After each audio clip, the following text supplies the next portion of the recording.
Hello friends, welcome to సరదా కబుర్లు. ఈరోజు ఇంకొక కర్రీతో మీ ముందుకు వచ్చాను. ముందుగా మన ఛానల్ని కొత్తగా ఎవరైనా చూస్తున్నట్టయితే సబ్స్క్రైబ్ చేసుకోవడం మర్చిపోకండి. వీడియో నచ్చితే లైక్ కూడా చేయండి. కర్రీ ఏంటంటే పప్పు, టమాటా పప్పు అని కూడా అంటారు. అయితే ఈ కర్రీని వంట రాని వాళ్ళు కూడా సింపుల్గా చేయొచ్చు. ఇంకెందుకు మరి ప్రాసెస్లోకి వెళ్ళిపోదాం. ముందుగా ఒక కుక్కర్ తీసుకుందాం. అందులో 1/2 కేజీ కందిపప్పునైతే తీసుకుందాం. గ్లాస్ వైజ్గా అయితే 1 గ్లాస్ కందిపప్పును తీసుకుందాం. దాన్ని శుభ్రంగా కడుక్కుని పక్కన పెట్టుకుందాం. ఇప్పుడు 2 లేదా 3 టమాటాలని, పెద్ద సైజ్ టమాటాలని, ఓన్లీ ఒక టమాటా 4 ముక్కల్లా కట్ చేసుకొని వేసేసుకుందాం. అంతేకాదండి, ఇందులో చాలామంది ఆనియన్స్ ఇంకా పచ్చిమిర్చిని కూడా డైరెక్ట్గా వేసేస్తారు. అండ్ ఉల్లిపాయతో పాటు కారం, ఉప్పు అన్నీ కలిపి వేసేస్తారు. అలా మాత్రం చేయకండి. ఇలా చేసినట్టయితే మీకు కర్రీ అనేది చాలా సింపుల్గా అండ్ టేస్టీగా వస్తుంది.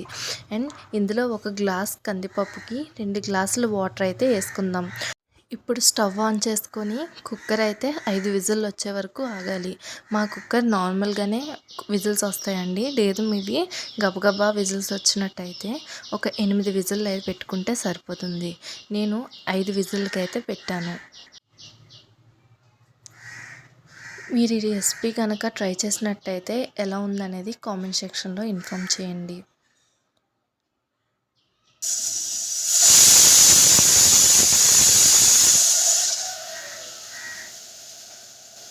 ఇలా ఒక విజిలే కాదండి, ఇలా 5 విజిల్లు వచ్చే వరకు కూడా ఆగాలి.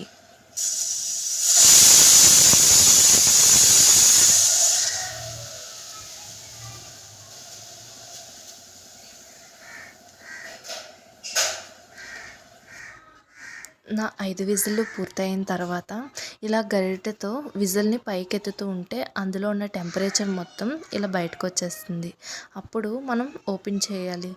ఎయిర్ బయటకు రాకముందే మూతనైతే ఓపెన్ చేయకండి. ఇప్పుడు ఓపెన్ చేసుకుని చూస్తుంటే చూసారా, కరెక్ట్గా పప్పు ఉడికింది. వాటర్ ఎక్కువ అవ్వలేదు, తక్కువ అవ్వలేదు. దీన్ని మీరు పప్పు స్మాష్ చేసుకున్న ఆ స్టిక్తోనైనా చేయొచ్చు, లేదంటే ఇలాంటి గరిటె తీసుకొనైనా స్మాష్ చేయొచ్చు. అండ్ దీన్ని పప్పు అయితే మొత్తం నలపేయకండి, ఆల్రెడీ పప్పు కరెక్ట్గా ఉడుకుంటుంది.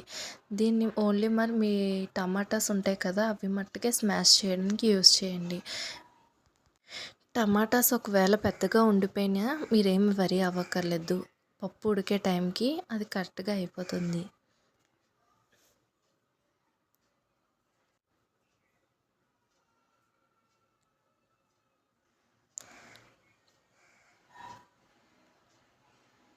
చూసారుగా, నాకు కూడా అక్కడక్కడ టమాటా ముక్కలు అయితే ఉండిపోయినాయి.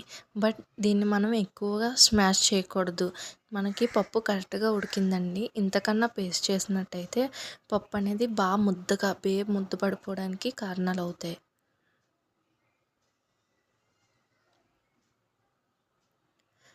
ఇప్పుడు ఇందులోకి 1 స్పూన్ కారాన్ని అయితే వేసుకుందాం. కారం మేము ఇంతే తింటామండి. మీరు ఒకవేళ ఎక్కువ తిన్నట్టయితే కొద్దిగా ఎక్కువ వేసుకున్నా పర్వాలేదు. అండ్ 1 స్పూన్ ఉప్పు తగినంత వేసుకోండి. ఫస్ట్ తక్కువ వేసుకోండి, తర్వాత మీకు సరిపోతే ఇంకొద్దిగా వేసుకోండి. తర్వాత కొద్దిగా పసుపునైతే వేసుకున్నాను.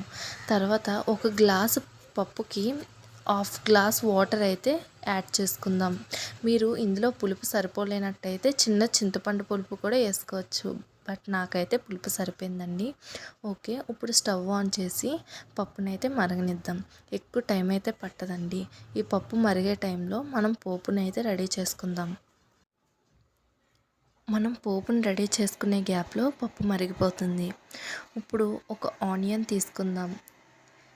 దాన్ని మీకు ఎంత వీలైతే అంత సన్నంగా కట్ చేసుకోండి. నేనైతే ఒక ఆనియన్ తీసుకున్నాను. ఆనియన్ ఫ్లేవర్ ఇష్టం ఉన్న వాళ్ళు అయితే ఇంకొక ఆనియన్ తీసుకోండి, ఏం పర్వాలేదు.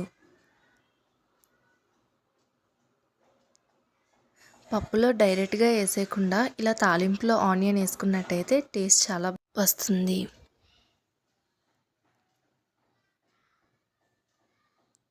మీకు ఈ వీడియోలో ఏమైనా డౌట్స్ ఉన్నట్టయితే కామెంట్ సెక్షన్లో ఖచ్చితంగా కామెంట్ చేయండి. నేను ఖచ్చితంగా రిప్లై అయితే ఇస్తాను. దీంతో పాటు అల్లం కూడా మీరు వేసుకోవచ్చు. నేనైతే వేసుకోవట్లేదు. మా ఇంట్లో అల్లం వేస్తే నచ్చదనమాట. బట్ అల్లం ఫ్లేవర్ చాలా బాగుంటుంది. అండ్ ఎల్లుల్లిపాయలు కచ్చాపిచ్చాగా దంచుకోండి. ఒక 7 ఎల్లుల్లిపాయలు అయితే సరిపోతాయి. అండ్ ఒక 5 ఎండుమిర్చిని అయితే చిదుముకోండి.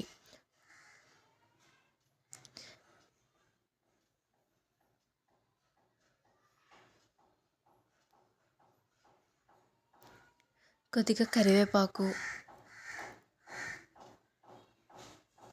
దీంతో పాటు చాలామంది పచ్చిమిర్చిని కూడా తీసుకుంటారు. మీకు నచ్చినట్టయితే తీసుకోవచ్చు. చూసారుగా తాలింపుకి రెడీ చేసుకునే గ్యాప్లో పప్పు అయితే మరిగిపోయింది. ఇంత పలుచగా ఉందేంటి అని అనుకోకండి. బట్ మనం తాలింపు పెట్టుకొని పప్పు చల్లారేలోపు పప్పు అయితే ముద్ద పడుతుంది. సో మనం టెన్షన్ అయితే పడద్దు. అలా అని చెప్పి పప్పును బాగా ముద్దగా కూడా చేసేయొద్దు. పప్పు మంది ఉడికిపోయిందండి. సో కళాయి పెట్టుకొని నేనైతే ఒక 4 స్పూన్స్ ఆఫ్ ఆయిల్ వేసుకుంటున్నాను. మీకు నచ్చినట్టయితే ఒక స్పూన్ నెయ్యి కూడా వేసుకోవచ్చు. 3 స్పూన్ల నూనె, 1 స్పూన్ నెయ్యి కూడా వేసుకోవచ్చు. నేను ఓన్లీ నెయ్యి వేసుకుంటున్నాను. నూనె బాగా మరిగిన తర్వాత 1 స్పూన్ జీలకర్ర అయితే వేసుకోండి.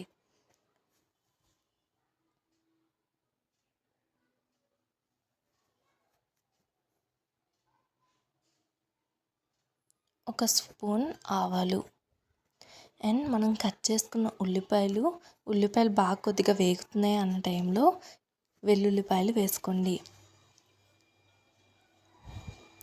ఇప్పుడు మనం చిదిమి పెట్టుకున్న ఎండుమిర్చి ఇంకా కరివేపాకు కూడా వేసుకొని బాగా వేగనిద్దాం.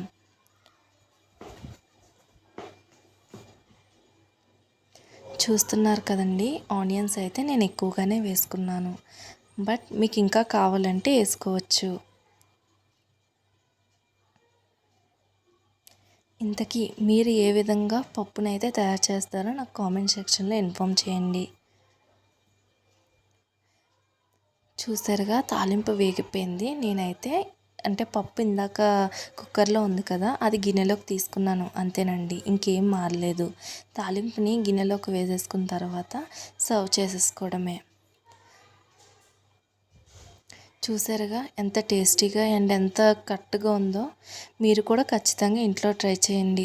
రెసిపీ ఎలా ఉందనేది చెప్పేసి నాకు కామెంట్ చేయండి. ఇంతకీ మీరు ఏ విధంగా ట్రై చేస్తారనేది కూడా చెప్పండి. మీకు ఏమైనా డౌట్స్ ఉన్నట్టయితే అడగండి. మీకు వీడియో నచ్చినట్టయితే లైక్ చేసి మన ఛానల్ని సబ్స్క్రైబ్ చేసుకోవడం మర్చిపోకండి. ఇంకొక రెసిపీతో మీ ముందుకు వస్తాను.